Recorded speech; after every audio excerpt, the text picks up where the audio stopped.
Kenapa kisah bapak nambah daya kada bulet? Dilihat aku mendadak dipanggil ke negara Madukara. Mar, mana musuh mar?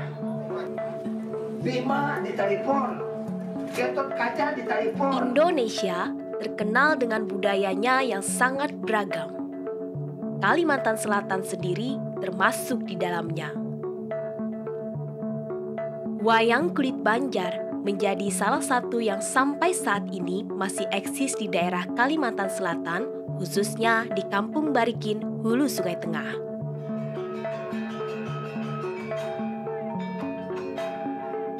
Ketertarikan saya untuk mengangkat wayang kulit Banjar ke dalam sebuah penelitian itu diawali ketika pada tahun 2021, ketika pada saat itu saya diundang oleh Pak Yani, ya. Pada saat itu beliau menjadi sekretaris daerah Kabupaten Hulu Sungai Tengah, dan ada pelaksanaan wayang sampe dan wayang karasmin untuk selamatan, ya, semacam selamatan dalam rangka renovasi desa wisata Batu Benawa di Kabupaten Hulu Sungai Tengah.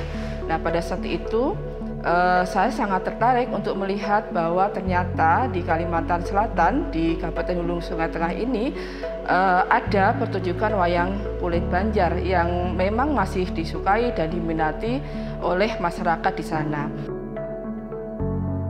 Mengapa saya memfokuskan khusus di Kabupaten Hulu Sungai Tengah untuk di tahun pertama ini?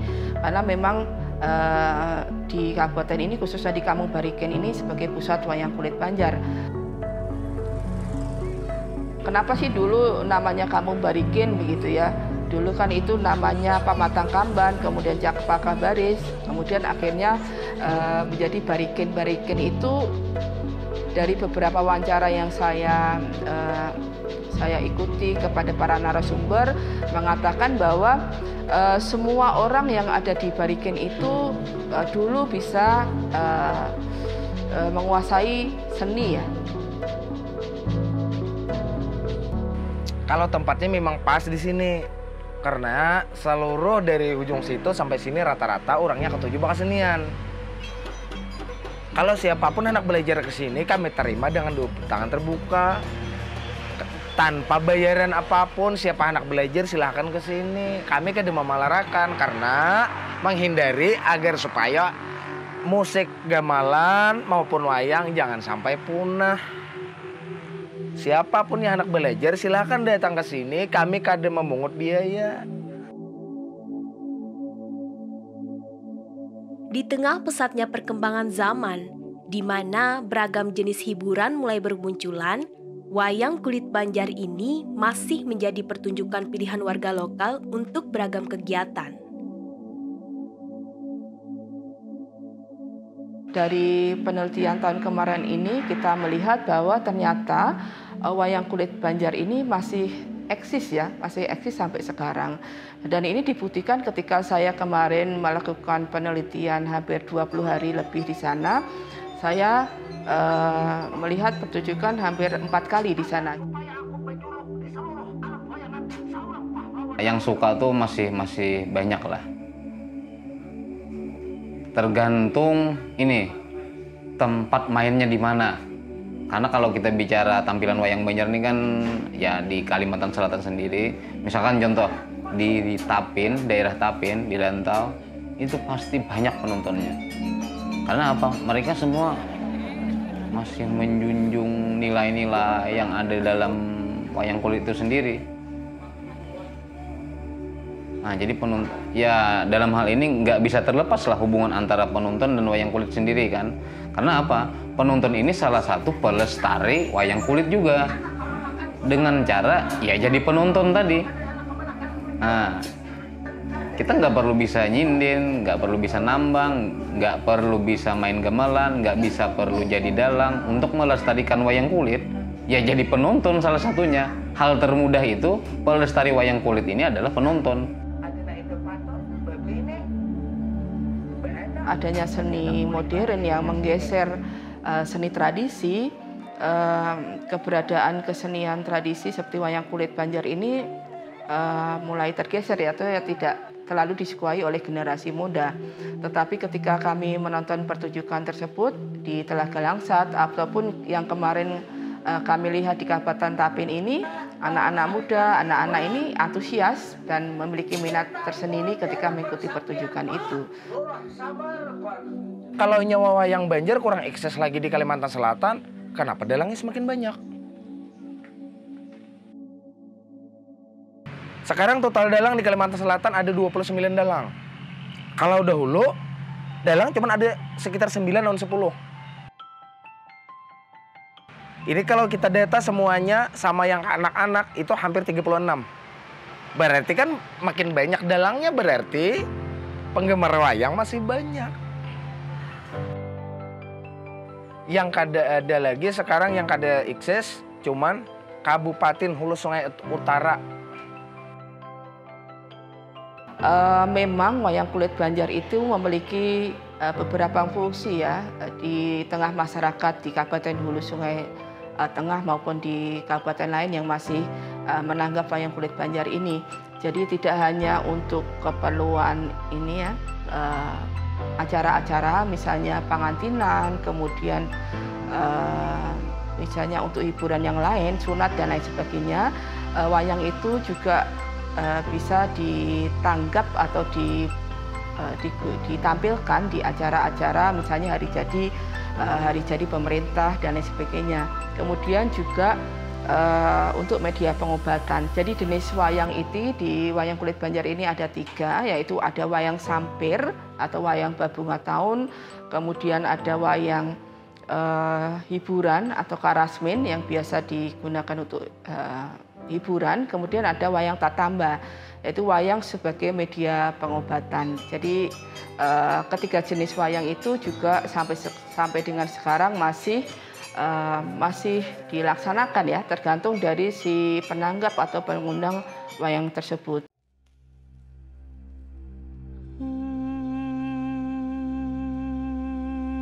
Tidak seperti wayang-wayang di daerah Jawa yang sudah banyak dikenal oleh masyarakat Indonesia, wayang Banjar memiliki ciri khas sendiri dalam pertunjukannya. Ciri khas wayang Banjar, 1, tampilnya pakai balincong, obor. Yang kedua, wayangnya halus. Yang ketiga, gamelannya sedikit.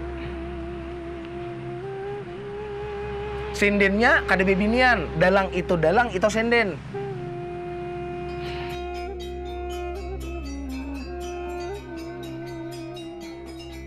Kenapa kita kada mau merubah? Itulah ciri khas Kalimantan.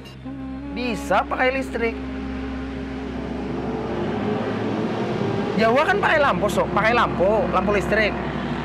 Kita pakai belincong. Kan lebih jelek. Bisa dirubah, tapi Kalimantan, pakemnya Kalimantan kami nggak kada merubah daripada lampu belincong. Selama masih minyak gas, ada orang berjual minyak tanah tuh. Kami nggak pakai listrik.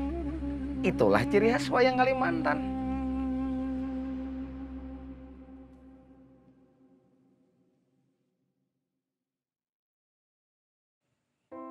Di sisi lain, ada potensi ekonomi kreatif yang masih bisa dikembangkan dalam kesenian wayang Banjar ini.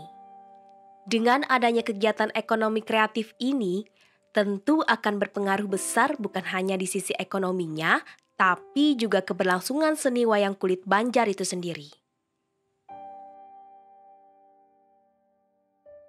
Ya, sebenarnya potensi ekonomi kreatif khususnya untuk wayang kulit Banjar ini cukup besar ya. Jadi para sanggar-sanggar wayang, para pelaku seni wayang itu sendiri, mereka juga memproduksi seni-seni kriya wayang itu. Mereka juga menjual produk-produk seni kriya ini, terutama wayang ini juga ke masyarakat luas ya, peminat wayang atau memang dia kolektor wayang atau masyarakat umum yang digunakan untuk pajangan. Jadi seni kriya wayang itu ada beberapa macam ya, ada wayang untuk pajangan, kemudian wayang untuk pertunjukan, atau wayang untuk keperluan wayang sampir atau wayang tetamba yang khusus.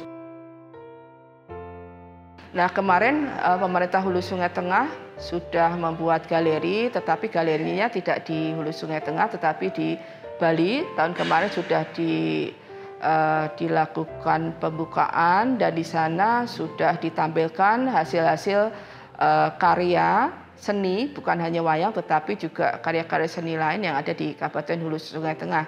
Mudah-mudahan kita berharap di Kabupaten Hulu Sungai Tengah nanti akan juga ada galeri-galeri seni itu.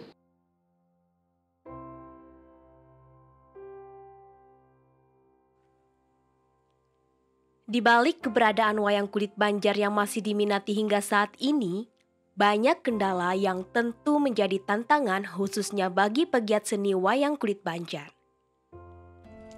Pendanaan menjadi hal yang cukup krusial dalam berkembangnya kegiatan ini, baik untuk pengembangan kegiatan ekonomi kreatif maupun proses regenerasi yang dilakukan oleh sanggar-sanggar. Nah, suka dukanya saya mengelola di Sanggar Campalarija ini, saya suka ketika anggota-anggota di sanggar saya itu berhasil melebihi keberhasilan saya. Saya baru suka. Selain itu saya nggak ada yang suka. Mungkin sesimpel itu. Kalau mereka sudah mandiri kan, mereka sudah berhasil secara bakat atau apapun itu melebihi batas kemampuan saya, maka di situ saya sukanya melebihi dari ya ada suka ada duka lah, pastinya seperti itulah. Ya kalau bicara dukanya nggak kebicaraan gitu loh, banyak. Kalau bicara dukanya contohnya sekarang saya nggak terlalu peduli sama anak-anak saya sendiri, lebih peduli sama anak-anak di sanggar. Terus yang dulunya saya bisa beli rokok buat sendiri itu yang enak-enak kayak rokok Sempurna Evolution, sekarang saya ngelinting gitu loh. Tapi bersama dengan anak-anak di sanggar itu lebih bahagia meskipun kelihatannya agak duka gitu loh. Cuman saya lebih suka. Kita bisa meningkatkan kesejahteraan pelaku seni melalui pengembangan ekonomi kreatif wayang kulit Banjar itu, supaya mereka tertarik lagi, supaya mereka bisa mendalami lagi seni wayang kulit Banjar itu. Karena ketika kita bisa melestarikan tetapi kita tidak bisa memenuhi kebutuhan hidup, tentu saja itu di era saat ini mulai ditinggalkan ya.